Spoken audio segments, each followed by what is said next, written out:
Welcome to episode 229 of Saturday Football Uncensored, brought to you by Saturday Down South and Texas Pete. On today's episode, we talk about Ohio State's recent string of good news and get into some SEC coach talk. You can find this show on our website, SaturdayDownSouth.com, and Apple and Spotify. Don't forget to join us for the live recording of the show every Sunday, just like many of you are now, at 8 Eastern Time on the Saturday Down South YouTube page. Lastly, go share the pod with your friends, everybody. And now, here's the show.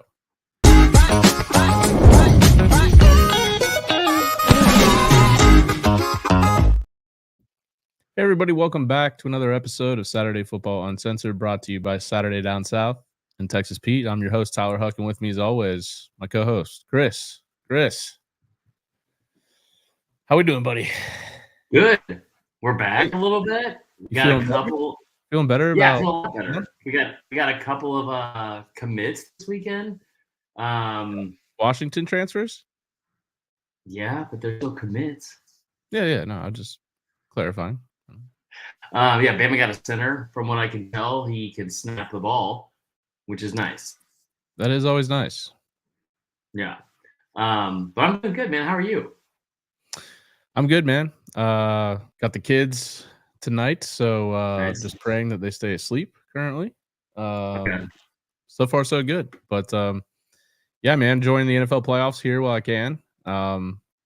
Just feel football shortening every week. But yeah, it's been great games today. Yeah. The Buffalo game's on right now as we record, but the Detroit Tampa game was really good. Mm-hmm. So yeah, man. We'll have a quick show. I know it's halftime of the low KC game right now. But yeah, not a ton of stuff going on. It'll be a pretty quick show. Nice comment from Evan there in the chat. Big news. Evan just put it in the chat. Kristen Saban back on Twitter. Who's happier than Marler? I am very happy. Yesterday I'm glad we didn't record yesterday. I would have had a shit fit on here. But also good news. What are you doing for the next 13 days? Probably a mixture of work and taking care of my kids. I'll be in Atlanta. Oh yeah? A little extended stay? A little staycation. Nice. Okay. Well, yeah, I should have some time to get together. Yeah, awesome. Can we talk about what's that? I said, can we talk about Ohio State? Yeah, what is happening? Dude, they are like, when they added Judkins and like to a lesser extent Will Howard, I was like, okay, they seem to be pretty much all in for next year. This is great. Like they're going to put together a good squad. And then, as a surprise to everybody, they land Caleb Downs over UGA, which, I'm not as in the mix on Twitter as you, but I did see there was a lot of back and forth, a lot of angry Georgia fans at like Georgia journalists or beat writers. Or Roddy Nicholsi, we'll say his name. And if I said it last week, if you're one of the people in this job and in this arena that had fucking whatever the opposite of decency is to spread rumors about Terry Stephen, Miss Terry having dementia, Roddy, speaking to you, get better sources. That's all I'll say. Because that's the same guy that told you Caleb Downs was already on campus moving in. That's what I was told on Thursday night at 1 a.m., Tyler. 1 a.m. I sent you a text. Well, it didn't turn out that way, Chris. He actually went to Columbus. Evan Grimes did have I can confirm this, he had a very, very good Caleb Downs video. So there's a couple of different angles on this that I kind of want to go over with Ohio State, because it's weird. Ohio State, well, not to be outdone, by the way, Chris. Then they land number one quarterback recruit, somehow considered a transfer from Bama, although I think he's been there for like a month. Yeah. And Julian Sayin commits to Ohio State as well. So to just round it all out. And he's the number one quarterback recruit in this cycle now for the portal, which is odd because he's, like I said, he's been on campus for a month. I think he participated in Rose Bowl practices, but that's about it. I mean, by all means, it looks good. So there's several things I want to get into when it comes with those specific people. For one, Downs was like I said, so the source that I have from Georgia, I do trust, like with most things that he said. Mhm. He told me flat out. He said Downs is already done. It's on campus. They told me figures. I was told 300,000. I was told Ohio State offered 1.1 million. You know, if you talk to anybody from On3, like they were very, very adamant that Caleb Downs was going to be one of the very few non-quarterback $1 million players in the portal or out of high school. And you start looking at, like, I was saying this last week. I said I have a feeling he's not going to Georgia strictly because I thought, as much as I tussle, for lack of better words, with Georgia fans online and on this podcast or in real life, I thought Georgia was the best spot for him to go. He is going to be a surefire first round pick, barring Mhm. something happening. I think he is going to be a surefire first round pick. That being said, I think that him going to Georgia would have been the best move. But his dad also is not a fan of Kirby Smart because the way he recruited his older brother Josh Downs. Mhm. So I mean, not super shocked by that. I think I was told on Thursday night it was him, and then the next day, that Friday, it was gonna be Jaheim Otis and Keon Keeley, and they were both going to Georgia. And I woke up and none of it happened. But then you texted me and you're like, it was 11:30. I was like, I'm sleeping in. I don't have to work today. I'm not doing any of this. Evan Grimes, we appreciate you. But it was like, he was you said exactly, you were like, go back to sleep. It's just don't even get on the internet. It's gonna be so bad today. Yeah, the saying news was a bummer. I mean, from what you know about the situation, like from what I have gathered from Twitter is essentially that DeBoer sat down with them. Whatever transpired from that conversation, part of it was probably Austin Mack transferring in from Right. Washington, who will be a redshirt freshman next year, so he's a year ahead of Julian. But any insight into what happened there? Because it seemed like it was a pretty quick, like they met and then he was in the portal. So what I was told was he was meeting with all these players. There were some people he met, like I think it was Devonta Smith that said he met with them for like 2 hours. From what I was told, the saying thing, they met for like 5 or 10 minutes. Hmm. And I don't know what was said in that meeting, but the result of it, and we all know how it ended up, seemed like it was him and his family were both pretty upset with that because they've been committed to Bama for a while. Yeah. I think they had already gotten like a $200,000. I don't know if it's a signing bonus or what, but that's what it costs to get into Alabama. And he was like, by all means, most likely going to stay. And for Bama fan, you keep thinking that offense, you're like, that's a really, really good fit for him. Like if Milroe ends up not being the guy, this is a great spot for a guy like Julian Sayin, who has been talked about as being like a generational type quarterback when it comes to some of the intangibles, like the accuracy he had. I think he had one interception his entire season. A really, really good and really, really accurate throw was the Elite 11 MVP. But I think what happened, in my opinion, is I think that Austin Mack, who's a top 100 recruit, I think he's 73rd overall. He's like a good quarterback, and continued to get rave reviews from DeBoer while he was at Washington, despite being redshirted. Mhm. And I think my best guess with that is it seems like this staff and Kalen DeBoer specifically made a commitment to him and made a commitment to him about like if you come to Alabama, you will play. And I think that's what happened. And I think it just boils down to one of those things where it's like we see it a lot of times with staffs and coaching that like you're gonna bring your guys. And I think in this situation, DeBoer is going with his guy, even though Julian is a phenomenal recruit. I saw a lot of people that were upset about it, and I get why. It's a top 5 national recruit, and a lot of places had him as the number 1 quarterback in the country. Like I think the best thing, what the ideal spot or the ideal thing that would happen out of this is that both sides benefit from it. Sain's going to Ohio State, like you said. Maybe Austin Mack comes in this year or next after Monroe's gone, and competes for a starting job or wins the starting job, and is the Bama QB for the next 3 years. Yeah, I mean, it'll just be another thing that people look back at and either say it was a great move or a bad move. And this is when it probably going to be a defining conversation, I would say, if Julian Sand goes on to become a star, or maybe he doesn't, and Austin Mack does. Should be interesting to follow. Yeah.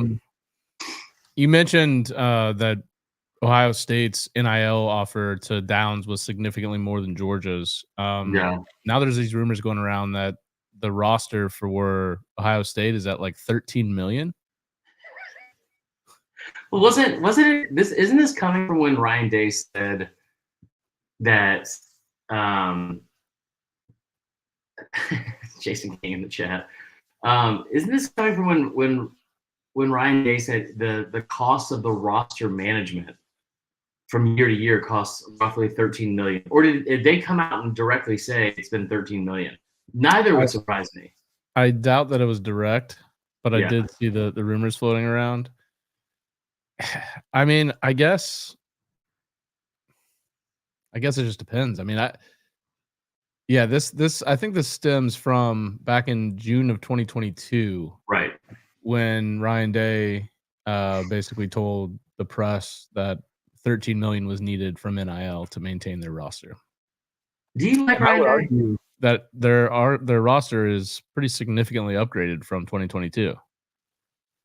Yeah. So kind of a crazy thing. I mean, who knows? I really do hope we can get my buddy that's the head of the collective for Florida State on as a guest this summer to just kind of explain some of this stuff, because it's crazy, man. There's like rules that nobody follows, or nobody even bothers to learn, and it's just the Wild West. It is. It's like completely. This is like what people have been saying, and people get mad when certain coaches have been saying it, but like, yeah, 1,000% of the Wild West, and they're not good. It's not going to change because there's no regulations on it. Yeah, so it'll be interesting to follow what Ohio State does this year. They still have a couple humps to get over, including beating Michigan, and actually, winning the Big Ten, which, looks like they're all in to try to do this year. And I think, if they don't win it this year, I don't like. And Day is a very good coach, but if they lose it again to Michigan this year, or they don't win the Big Ten again with this roster, right? They're going to be asking for his head. I mean, and that's going to be crazy, but. You don't want a head from Ryan Day. I can tell you that much right now. From what I was told on message boards. Yeah, no, that's fair. Let me hold on. I want to talk about Ryan Day for a second because he's a very polarizing person. Apparently, a lot of people really don't like him, and I don't know why. But a lot of people really don't like me, and sometimes I don't know why. So I get it. I guess he you just accept it. He's a unlikable person, maybe because of the way his beard is colored. But you look at his record. I'm looking at it right now. He's 56-8 as a coach. 56-8. Okay. His losses. They lost by 1 point in the Fiesta Bowl in 2019. Hold on, I'm going through it right now. To Clemson. I'm sorry, they lost by 6 points.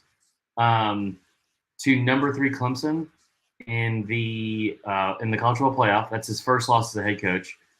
2020, they have one loss to Alabama by 28 in the national championship. So again, making the playoff. 2021, he has 2 losses, a 7-point loss to number 12 Oregon, and a beating from Michigan in that one. 2022, Tyler, they have. Let's see here. I'm just going through the regular season losses he has, and so far, I'm through the Georgia playoff game. So he lost the Georgia playoff game by 1 point. Lost to Michigan again that year. His losses as a head coach, right? His losses as a head coach have been to a team that's either won. He has his 8 losses. 3 of them to teams that have won the national championship.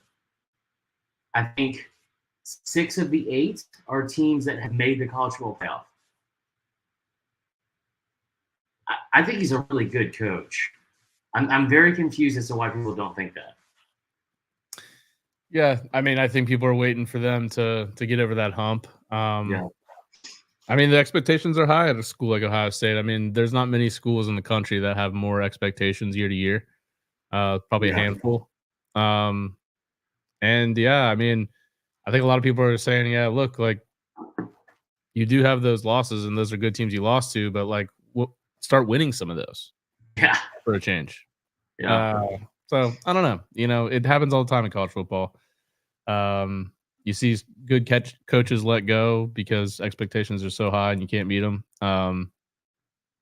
But yeah, it should be interesting to watch them this year. They're one of the more fascinating programs, I think, going into 2024.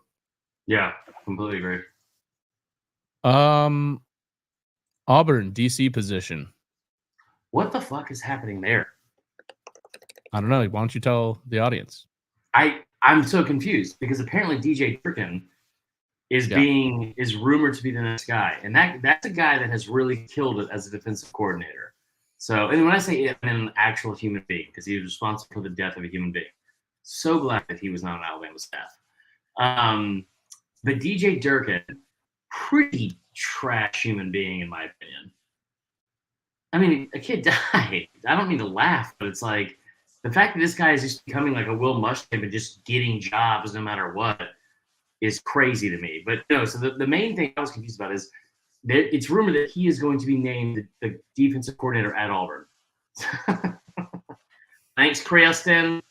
Kristen Saban back on Twitter. Just a phenomenal day. No, but so him being named the DC, if it happens, I was confused because Charles Kelly I thought was already named the DC. He's named the co-DC. So Auburn named a co-DC before he could be anything with anyone. that's what it appears. Yeah. How the fuck does that happen? Well, maybe it was always in the works. If you were applying for a job and they were like, listen, you're going to be the assistant manager, and they're like, oh, is the manager position open? Like, yeah, it is. Well, who's the manager? We don't have one yet. You're going to be his assistant. I feel like that's insulting to say the least. Yeah, but if they're both co, then they're on the same level. Okay. So he wasn't good enough to take the job. I mean, either way, I think it's a good hire. I like Charles Kelly a lot. Not DJ Durkin, Charles Kelly. I think he's going to do a great job, especially from a recruiting standpoint. He did a really, really good job. At times, I think dealing with the stuff at Colorado, I think he did a good job from a culture standpoint. That defense was pretty bad, and that offensive line was really bad as well, which has nothing to do with him. But I think he's going to be very good at that position at Auburn. I'll say that. Yeah, no, he was. I know he coached at Bama. He also coached at Florida State. Was a really good recruiter. A lot of really good Southern ties. He was our DC for a year. I didn't love him as a DC. So maybe that's why you bring in Durkin. That's maybe a little bit stronger on the field stuff. Yeah, but yeah, it should be interesting. I think. Look, you could argue all you want about DJ Durkin as a person, but I think he's a pretty good DC. He had good numbers at what do you call it this year at A&M this year across the board. It seemed like. I mean, that team was stacked too defensively. But I think that's one thing too that Auburn has kind of struggled with in recent years, where it's like they were pretty good under Derek Mason, but they've had some like really good players in certain spots, but they haven't had a defense that's been like solid across the board. Kind of like they had Kevin Steele there for they were a top 20 defense for 4 years in a row. They haven't been like that consistent. So I think it would be a good hire. It's got to reel back the whole moral high ground you think you sit on down there in the plains. I'll just continue to say it. A couple questionable personalities, to say the least, on that staff. Yeah. No more Cadillac either. Huh? No more Cadillac either. Yeah. And for reasons that are also questionable. So there's that. I haven't heard that. We won't get into it, though, if it's speculation. Oh, yeah. Yeah. When it comes out, I can't wait to talk about it, because it is – anytime co-ed is involved in any kind of story, it's always super fun. Oh, God. What do we got next? The Bama staff.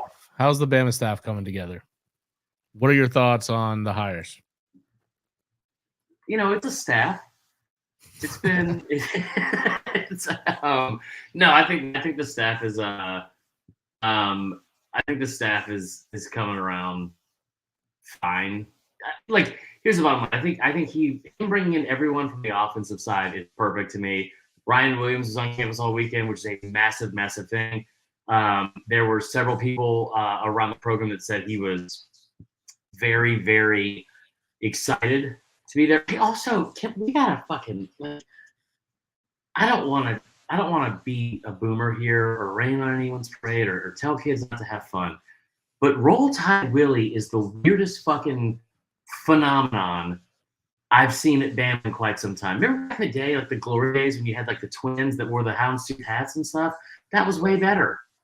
Now we got this like cockeyed homeless dude that doesn't wear shoes, just screaming, "Don't give a piss about nothing but the Tide." And I thought it was funny like 3 years ago. It is a great quote, I must say. It's a great quote. It's a great quote. We use acronyms in the group chats all the time. Shout out Cody Kirk. But it's so weird. It's so weird. They're like, hey, listen, we had a almost invaluable level recruit in this cycle that we have to have. Who should we bring around? Should we get Bryson here? Should we reach out to any of like our old players like Julio or Devonta? Devonta won a Heisman. What about Mark Cooper? He's had a great year too. They all play the same position. What if we get that homeless dude Willie to come in? Yep, he's the closer. Yeah, he's the closer. Have him go in the corner and butt chug a few Miller Lite tall boys and have ourselves a day. Anyway, I think that part's weird. But Ryan Williams really had a great visit. He was wearing some shirt that said "Blitz Bama Blitz," which is another Roll Tide Willie saying. Hey, get it while you can, Willie. Did you see that Dave Portnoy came out and said he's going to finish his house for him? I did see that. That's pretty cool. Yeah, that is cool. Maybe I'm just a boomer. I don't know. But the staff itself, I know the receivers coach from Washington, he's been on campus for a week now. He has not been labeled the receivers coach. But I think that's all signs are pointing to that. You know, the defensive staff is, I think, the thing that will still be interesting. And I'm also kind of leaning towards this, Tyler. It's like, whoever they announce, I don't think it's going to be impressive to anyone outside of Tuscaloosa. I don't think that it's going to be impressive to anyone outside of Tuscaloosa. It doesn't really matter. I think I trust DeBoer the way he's built staffs in the past, and the success he's had as a head coach. I'm excited, man. I'm excited for to get to spring practice. I know that. So the guy from Buffalo, is he not the DC? Who's the DC? They don't have one DC. Oh, so they hired a co before the real thing. No, they hired the DC first. He's like the co-DC, or maybe he was a co-DC. I don't fucking know. He's from Buffalo. But no, Kane Womack is the defensive coordinator. He's from South Alabama. He was the head coach there. That's right. No. So now that we've had all this shuffling around, and there's still maybe some left, you know, depending on what happens at Michigan and the resulting moves from there, got me thinking. You got the new teams coming in. Mm-hmm. Next year, Saban's gone. What is your current top 5 SEC coach ranking? Obviously, Kirby's going to be 1. No, he would not be, actually. Okay. Good. I mean, listen, Alabama's won the SEC championship for 3 of the last 4 years. People forget that, Tyler. No, Kirby would definitely be number 1. Kirby's definitely number 1. I just want to put that little factoid for you. I would have him at 1. I would have to have, and this is going to be an unpopular opinion, but when you look at the actual stats, the person I want to put it to is Steve Sarkisian.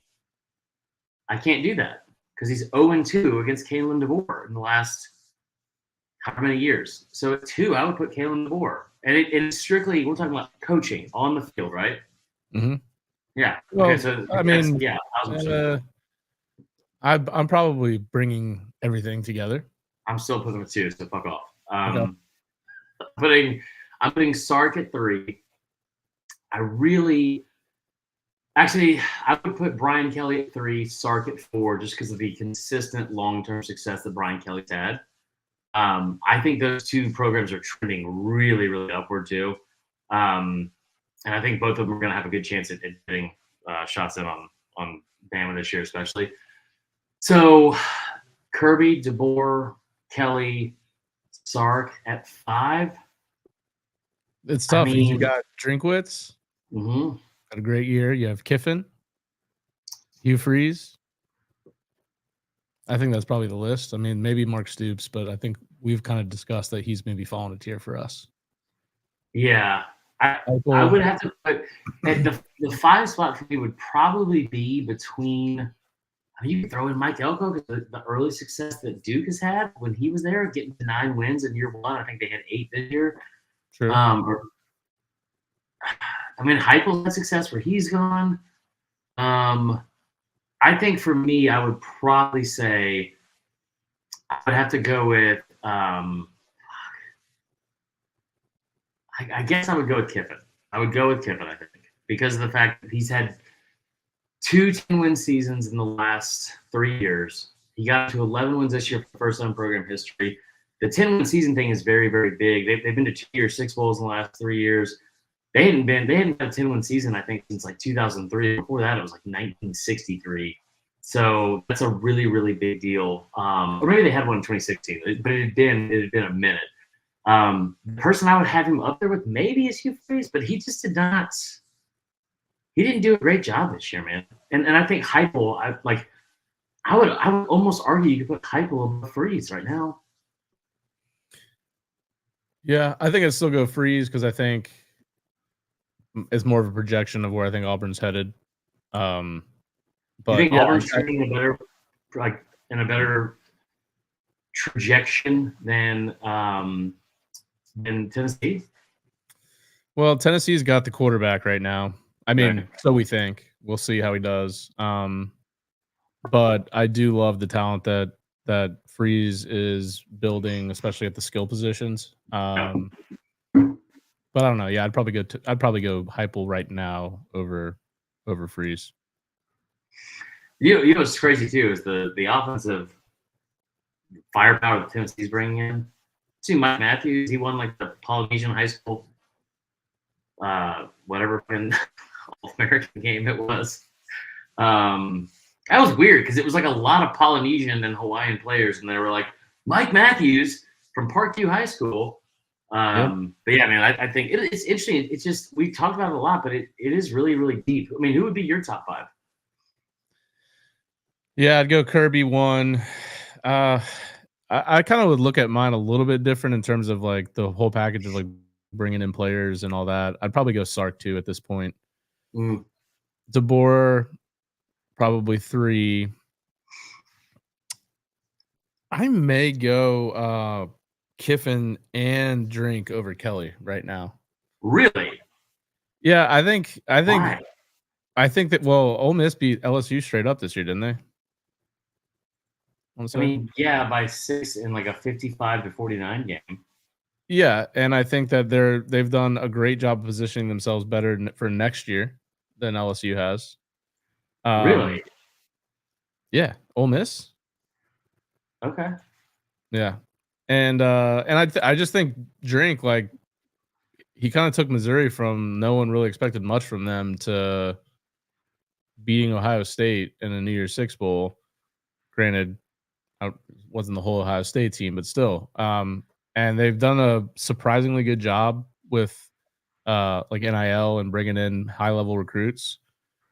So I don't know, and I just don't know that Kelly. I think Kelly's going to be if Michigan opens, I think Kelly's going to take the job. I do think that. I don't know how realistic that is, but I don't think you're wrong about that. Also, I'm pretty sure I'm looking this up right now to be on the safe side, but I'm pretty sure. Yeah. Do you know how many? This was the 4th season that Drinkwitz has been at Missouri. Do you know how many winning seasons he's had? 1. Just 1. Yeah. It's a bold move to put him ahead of a guy that's won 260-something games. Yeah. I mean, LSU. I think LSU kind of underperformed last year. Yeah, that's fair. I mean, they did win 10 games. I think you're right to an extent. That's all I got, man. That's a pretty good show. I think against your liking, we're gonna continue to do 2 shows until we get to Super Bowl. They'll probably be a little bit shorter, and we'll, I mean, maybe we'll do one if there's like a super slow week. But fully expect Jim Harbaugh to leave Michigan this week, from what we've been told or seen at least. Sorry, Evan Grimes. But one fun thing about it is what we can get into more since it's the off season. We can get into more of y'all's questions. So Willie, Evan, even Jason King, throw out questions. How's the Cody built? Throw out as many questions as you want, and we'll get to those as well. So good quick episode, man. Yeah, man. This is fun. Yeah. Good luck on the rest of the Bama hires. We'll be Give me a back shout when you Wednesday. get in town. I will. I'll be there tomorrow. So, All right, man. all right. Good job, guys. All right. Thanks for listening, guys. Remember, 5 stars, iTunes, Apple, Spotify. You know the drill. Thanks for tuning in live, everyone in the chat. We really appreciate it. Thanks for the super chats, those of you that gave some super chats, and we will talk to you on Wednesday. Bye, everybody.